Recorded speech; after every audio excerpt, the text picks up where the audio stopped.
So hey guys, আমি নওগাঁ জেলার ধামইরহাট উপজেলা থেকে বলছি যে আমাদের মাঠের কি অবস্থা। গত দীর্ঘ 2 দিন ধরে বৃষ্টিপাত হয়, আমাদের মাঠ একদম বন্যা হওয়া হওয়া অবস্থা। আপনারা এই যে মাঠটা এখন দেখতে পাচ্ছেন যে কি অবস্থা মাঠের।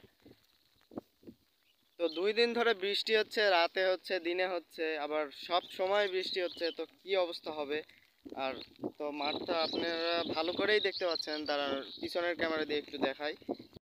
এই যে দেখেন মাঠের কি অবস্থা, দেখেন মাঠের কি অবস্থা। এখনো কিন্তু পানি হচ্ছে, কিন্তু একটু কমছে, কিন্তু এখনো পানি হচ্ছে ওই ঠিক সেম ভাবেই, এক নাগাড়েই পানি হচ্ছে, এখনো পানি হচ্ছে। পানি না হওয়া না, এখনো বৃষ্টি চলছেই, তবে একটু কমছে। তো আরো 2 দিন ধরে যদি এরকম বৃষ্টি হয় তাহলে কি অবস্থা হবে। বৃষ্টি ছিল না, এতদিন ছিল না অবস্থা।